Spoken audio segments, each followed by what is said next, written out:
마태복음 16장 한 절씩 교독하도록 하시겠습니다. 바리새인과 사두개인들이 와서 예수를 시험하여 하늘로부터 오는 표적 보이기를 청하니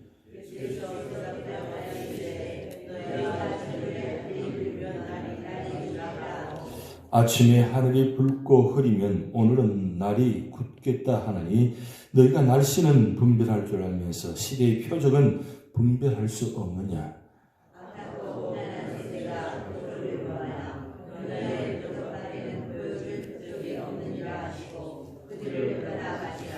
제자들이 건너편으로 갈새 떡 가져가기를 잊었더니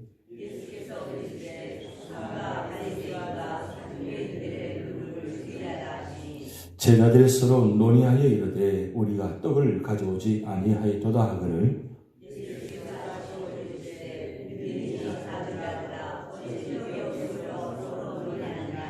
너희가 아직도 깨닫지 못하느냐. 떡 5개로 5,000명을 먹이고 주운 것이 몇 바구니며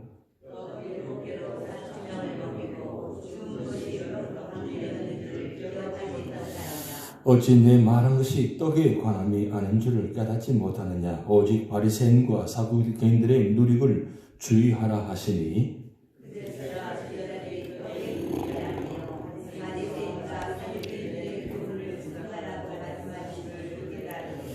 예수께서 빌립보 가이사랴 지방에 이르러 제자들에게 물어 이르시되 사람들이 인자를 누구라 하느냐.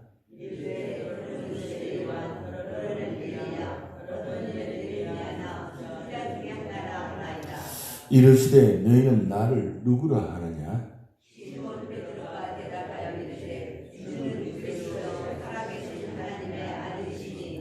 예수께서 대답하여 이르시되 바요나 시므나 내가 복이 있도다. 이를 내게 알게 한 이는 혈육이 아니요 하늘에 계신 내 아버지시니라.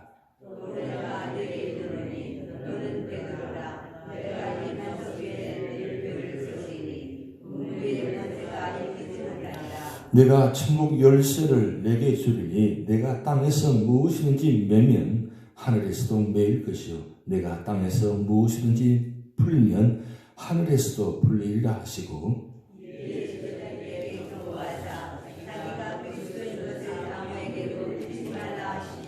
이때로부터 예수 그리스도께서 자기가 예루살렘에 올라가 장로들과 대제사장들과 서기관들에게 많은 권한을 주고 죽임을 당하고 제3일에 살아나야 할 것을 제자들에게 비로소 나타내시니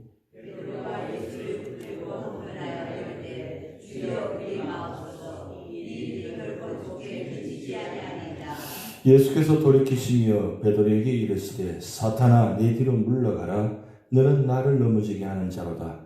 내가 하나님의 일을 생각하지 아니하고 도리어 사람의 일을 생각하는도다 하시고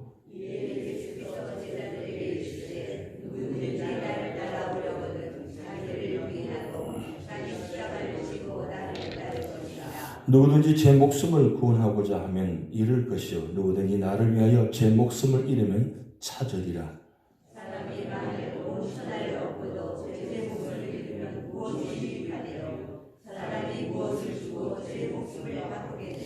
인자가 아버지의 영광으로 그 천사들과 함께 오리니 그때에 각 사람이 행한 대로 갚으리라.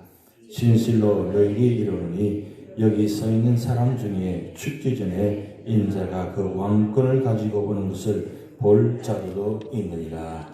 아멘. 요즘 참 비가 많이 옵니다. 비가 많이 와서 어제 하루 종일 신방을 다니면서 그런 생각이 들었습니다. 비가 많이 오니까 요즘 유적지 나무들이 좀 살맛이 났어요. 나무들이 얼마나 푸르고 울창한지 그런 생각이 들었어요. 야, 저 나무들도 매일같이 저렇게 비가 오니까 저렇게 풍성한데 우리 교회도 속한 성도님들도 매일같이 풍성한 은혜 받아서 풍성한 삶을 살았으면 좋겠다. 그런 생각이 들었습니다. 비실비실하게 사는 게 아니고 그저 마지 못해서 사는 게 아니고 그 교회 나오는 것이 기쁘고 즐겁고 감사하고 그리고 언제나 그 은혜를 받아서 은혜가 풍성한 하나님은 날마다 이렇게 찬양하며 살아가는 삶. 그게 우리 신앙생활의 모습이잖아요. 기왕이면 예수 믿으면 좀 축복된 모습으로, 좀 기쁜 모습으로 살아야 되지 않겠습니까? 어제는 신방을 하루 종일 다녔는데, 저 1시간 거리에서 오시는 또 가정도 갔었고, 사업장도 갔었고, 또 몸이 불편하셔서 지금 병원에 입원하시는 곳에도 가서 이렇게 신방하는데, 어제는 참 제가 많이 느꼈습니다. 뭘 느꼈냐면, 하나님 안에서 산다는 것, 그리고 믿음 안에 산다는 것, 참 축복이다. 세상 사람들이 많이 살아가지만, 진정한 축복은 어디서 오느냐? 결국 하나님으로부터 온다는 거죠. 그 먼 거리, 한 거리, 1시간씩 달려오는 이유가 무엇이겠어요? 힘들고 어려워도 주님들이 달려오는 이유가 무엇입니까? 그게 진정한 복이 하나님께 있다는 거잖아요. 결국 하나님께 있는 이 복을 누리면서 사는 것이 진정한 복된 성도입니다. 교회 안에 들어오면서도 예배드리면서도 내가 이 교회 다니면서 나는 축복받은 성도다. 나는 축복받은 사람이다. 세상에서 가장 행복한 사람이다. 세상에 가장 축복받은 사람이다. 이렇게 생각하지 못하고 나는 불행한 사람이다. 나는 왜 복이 없을까? 왜 나에게는 힘든 일만 찾고 있을까? 라고 생각한다면 어떻게 되겠어요? 기왕이면 복을 깨닫고 복 안에서 살면서, 그래서 어제 한 사업장에 가서 그렇게 말씀드렸습니다만 항상 기뻐하라. 쉬지 말고 기도하라. 범사에 감사하라.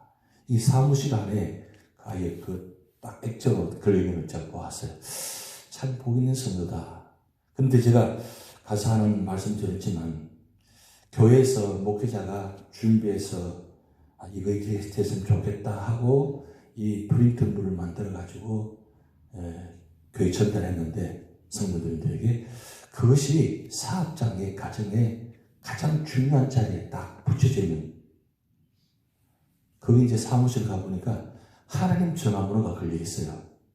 하나님 전화번호가 사업장에 성부 하나님의 전화번호, 성자 하나님의 전화번호, 성령 하나님의 전화번호, 제가 본인번호 나눠드렸잖아요. 그래서 힘들 때마다 매일 전화드리라고 말씀 구절을 드리는데, 그것이 사업 현장에 사무실에 딱 걸려있길래 참 축복받은 자리다. 그게 진짜 하나님 모습이잖아요. 믿는 성도의 모습이잖아요. 우리가 무엇을 하며 살아가겠어요? 삶 속에 사업을 하든지 가정이든지 어떤 자리든지 그게 중요하잖아요. 언제나 우리 눈이, 우리 마음이 누구를 향하느냐? 하나님께로 향해야 된다는 거죠. 하나님께로 향해. 그래서 여러분 저녁에 주무시기 전에 성경 구절이 있고 일어나서 있는 성경 구절 여러분 알고 계시죠? 시편 말씀, 시편 4절 8절 말씀에 저녁에 주무시기 전에 우리가 꼭 생각하는 말씀, 내가 평안히 눕고 자기도 하느니 나를 안전히 살게 하신 이는 오직 여호와시니이다. 그 말씀을 여러분 묵상하고 주무세 보세요. 밤에 잠이 잘 오실 겁니다. 온갖 생각 다 생각하다가 잠을 못 이뤄서 잠을 못 자는 것이 아니고, 하나님 내가 이리 평안히 눕는 것도 자는 것도 하나님 축복입니다. 그리고 내가 이 밤에 자는 것도 하나님께서 안전하게 보여주실 수 있습니다라고 그 말씀을 묵상하고 주무셔 보세요. 그리고 아침 눈을 딱 뜨는데 지난밤에 꿈자리가 시끄러워서 일어나는 것이 아니고, 아침에 일어나면서 시편 3절 5절 말씀에 내가 누워 자고 깨었으니 여호와께서 나를 붙드시리로다. 내가 누워 자고 깨었으니 여호와께서 나를 붙드시리로다. 그래서 눈을 떠서 일어나서 새벽 제단에 달려오는 그 은혜, 그게 바로 믿음의 성도의 모습입니다. 그래서 우리는 언제나 말씀으로 시작해서 말씀으로 끝나는 자리가 되셔야 됩니다. 오늘 우리가 새벽마다 나와서 이렇게 예배 드리는 이유가 무엇입니까? 오늘 이 아침에 주신 말씀 한 구절 붙잡고 그 말씀을 붙들고 하루 종일 살아가는 거예요. 그 말씀이 실제적으로 어떻게 역사가 나타나는지 말씀이 삶에 적용하는 거예요. 그래서 요한복음 1장 14절 말씀에 말씀이 육신이 된 우리 가운데 거하시네, 그 영광을 보니 아버지 독생자의 영광이요 은혜와 진리가 충만하더라. 여러분 제가 이렇게 말씀 구절 외울 때 여러분 같이 한번 구절을 한번 외워보시기 바랍니다. 그냥 듣지만 마시고 자꾸 같이 따라 하셔야 돼요. 제가 자꾸 이렇게 드리는 말씀들은 굉장히 성경이 중요한 말씀 구절입니다. 여러분에게 가장 중요한 구절 말씀이에요. 그 말씀이 실제적으로 우리 삶 속에 일어나는 말씀드립니다. 말씀이 우리 가운데 역사가 일어나면 우리 삶의 자리에 주님의 영광이 드러나고 언제나 은혜와 진리가 충만해요. 근데 왜 믿음으로 살아가면서 왜 이런 말씀 역사가 한 번도 없고 그냥 하루 의미 없이 지나가는 그렇게 끝나는 인생이 아니잖아요. 하루를 살아도 말씀 안에서 말씀이 적용되어지고 말씀대로 살아가면서 말씀 속에 일어나는 역사들을 바라보는 현장. 그게 바로 우리 주신 말씀 주는 이유와 여기 있다는 겁니다. 근데 오늘 이 마태복음 16장은 성경장 중에서 가장 중요한 한 장입니다. 왜냐하면 한 사람의 신앙 고백이 그냥 고백되어진 것이 아니라 그 고백을 통해서 교회가 세워졌다는 것. 그리고 그 고백으로 말미암아 주님이 오심을, 주님께서 죽으심을, 주님께서 부활하심을 고백하는 이 놀라운 고백. 바로 오늘 16장 16절. 우리 다시 한번 읽어보시겠습니다. 16장 16절. 시몬 베드로가 대답하여 이르되 주는 그리스도시요 살아계신 하나님의 아들이시니이다. 주는 그리스도시요 살아계신 하나님의 아들이다. 이건 사실 성경의 가장 중요한 고백입니다. 왜 중요한 고백이냐? 주님께서 오심은 이것 때문에 오셨거든요. 이 신앙 고백 때문에 오셨거든요. 근데 이 신앙 고백을 베드로가 예수님께서 질문한 너희는 나를 누구라 하느냐? 세상 사람들이 많은 사람들이 그렇게 이야기해요. 저 사람 누구라고 이야기하는데 그러면 제자들에게 물으면 너희는 나를 누구라 하느냐? 오늘 이 말씀은 여러분께 질문한 내용입니다. 예수님께서 여러분께 질문하는 거예요. 너는 나를 누구라 하느냐? 너는 나를 누구라 하는데 아직도 주는 그리스도시요 살아계신 하나님의 아들이시냐라고 바로 고백하지 못한다면 우리 다시 한번 신앙생활을 점검하셔야 됩니다. 바로 대답이 나와야 돼요. 너는 나를 누구라 하느냐? 장로님, 권사님, 집사님, 주님이 누구십니까? 라고 만약에 질문을 드린다면 여러분 어떻게 대답하실 거죠? 주는 그리스도시요 살아계신 하나님의 아들이십니다. 자막하게 이 설명하는 게 아니라 딱 한 문장으로 딱 정리하셔야 돼요.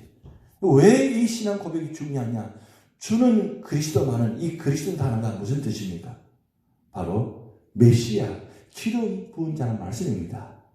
주는 그리스도만은 구약에 그렇게 예언되어진 그 메시아 사상, 그렇게 메시아를 기다렸는데 그 메시아가 바로 주님이십니다. 이 놀라운 고백이 아니에요? 구약 성경 전체를 아우르는 한마디로 정리하는 거예요.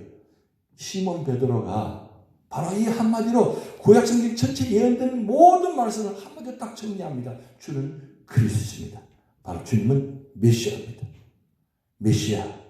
메시아가 무슨 뜻입니까? 바로 기름 부음 받은 자. 구약시대 기름 부음 받은 자는 바로 왕과 선지자와 제사장만 기름 부음 받습니다. 근데 왜 이를 메시아라고 하느냐? 왜 기름 부음 받는 자가 하느냐? 구분되게 한, 분리되었다. 거룩한 자로 세웠다. 이런 뜻입니다. 주님은 메시아로 세움 받으셔가지고 기름 부음 받은 자신데 주님이 오심으로 말미암아 메시아가 되시는 말미암아 우리 이 세상의 모든 죄를 당신으로 인해서 주님으로 인해서 메시아로 인해서 모든 죄가 다 사함 받습니다. 이런 내용이 포함됩니다. 주는 그리스도시요. 그리고 살아계신 하나님의 아들입니다.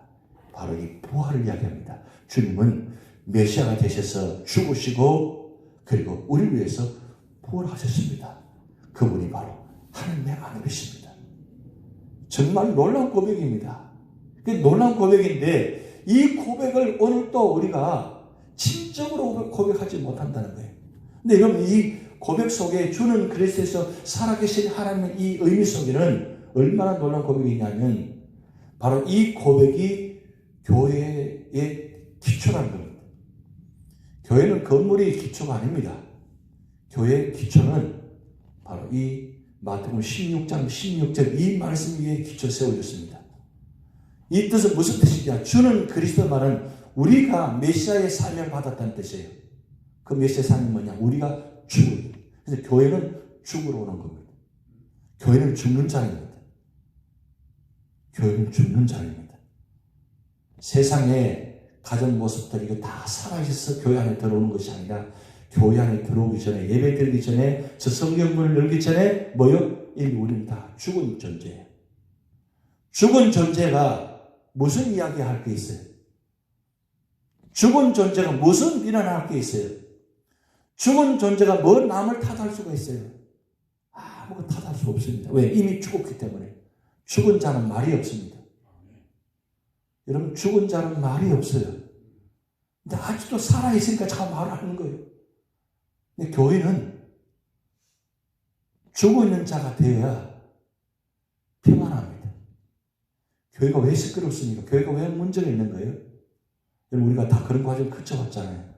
교회가 문제가 많고 교회가 자꾸 복잡한 이유는 아직도 이 세상 속에 악한 것들이 살아있는 것이 교회 안에 들어와서 나타나기 때문입니다. 죽은 자는 교회 안에서 아무 말 하지 않습니다. 왜요? 주님이 이 교회를 세우기 위해서 죽으셨기 때문입니다.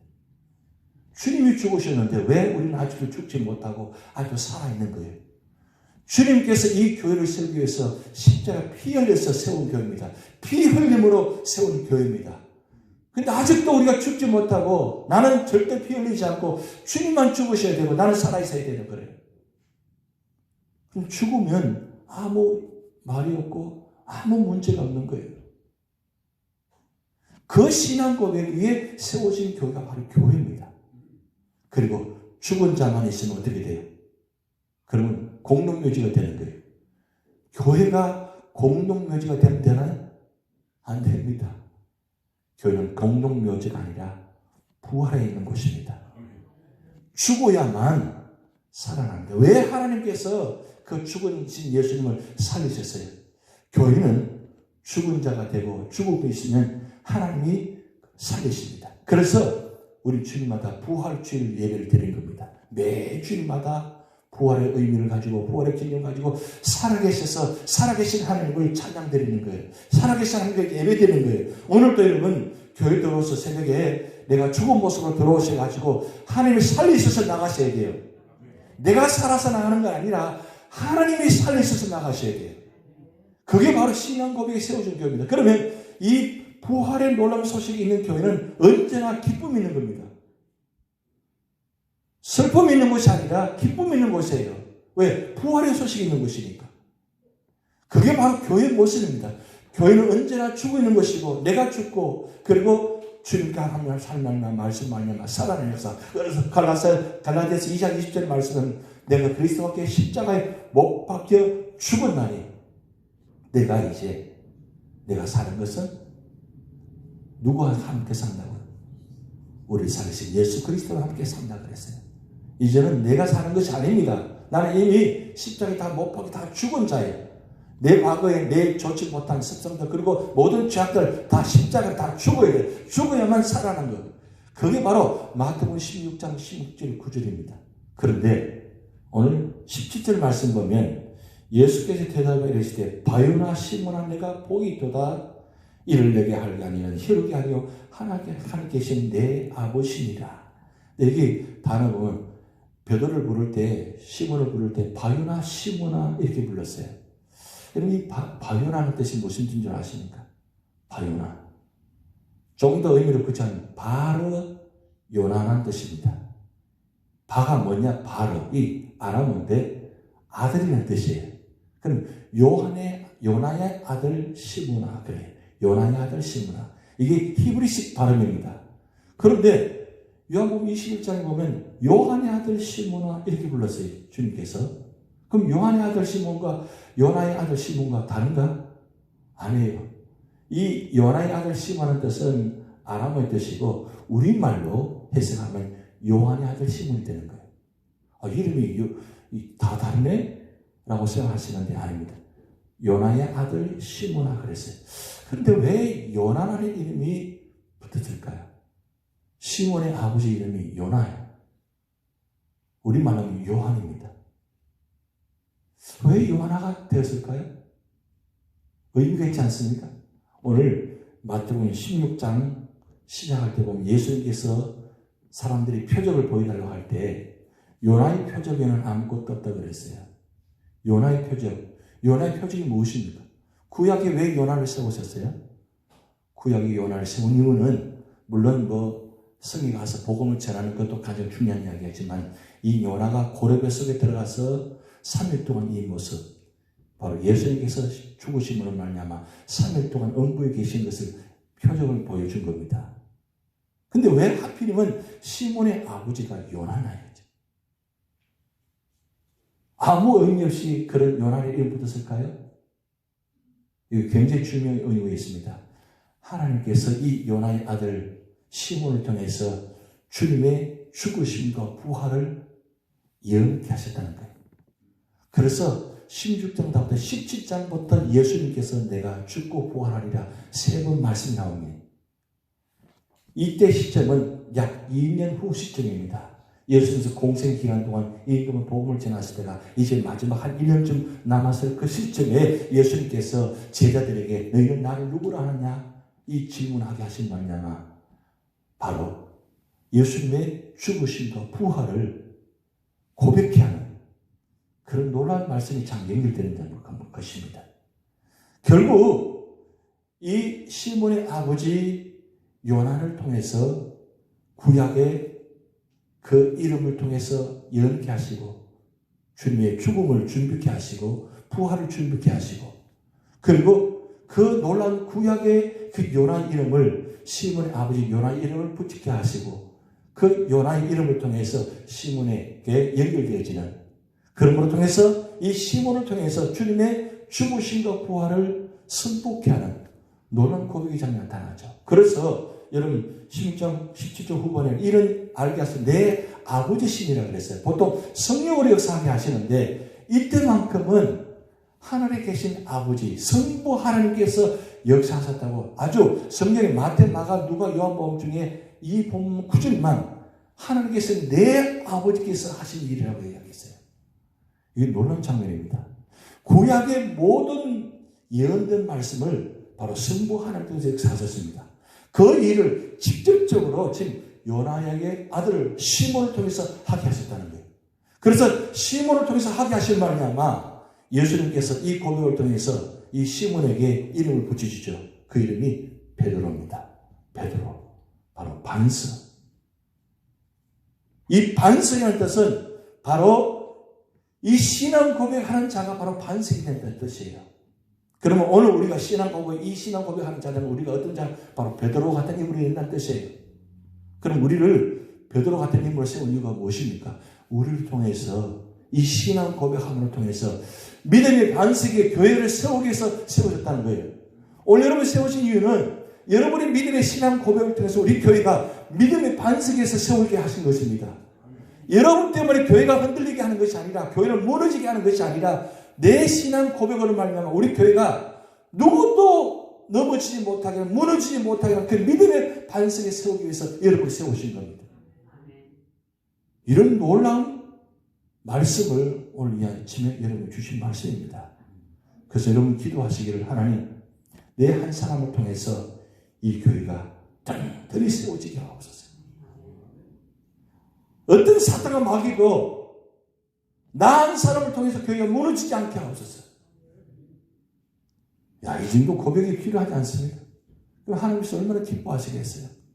교회가 불안불안하고 그 한 사람 때문에 교회가 늘 보면 시끄럽고 그 한 사람 때문에 교회가 늘 야단스럽고 교회가 문제가 있는 교회가 아니라 그 한 사람 한 사람이 믿음의 신앙 고백에 세워져서 저 교회는 누구도 무너지지 못하게 하는 교회다. 저 교회 우리 장로님들 권사님들 집사님 보니까 저 교회는 절대로 무너지지 않아. 이런 교회 베드로의 한 사람으로 신앙 고백이 끝나는 것이 아니라 오늘 우리가 이런 신앙 고백하는 말미암아 나 한 사람 통해서 이 새벽 제자 나와서 기도하신 여러분을 통해서 우리가 더욱더 믿음의 반석이 세워져서 이 마지막 때 이 구원의 방주에 사는 감당하는 교회 성도와 되실 줄 믿습니다. 다 같이 기도하시겠습니다. 하늘에 계신 우리 아버지여, 이름이 거룩히 여김을 받으시오며 나라의 임하옵시며 뜻이 하늘에서 이룬 것 같이 땅에서 이루어지이다. 오늘날 우리에게 일용할 양식을 주옵시고 우리가 우리에게 죄진 자를 사하여 준 것 같이 우리 죄를 사하여 주옵시고 우리를 시험에 들게 하지 마옵시고 다만 악에서 구하옵소서. 대개 나라와 권세와 영광이 아버지께 영원히 있사옵나이다. 아멘.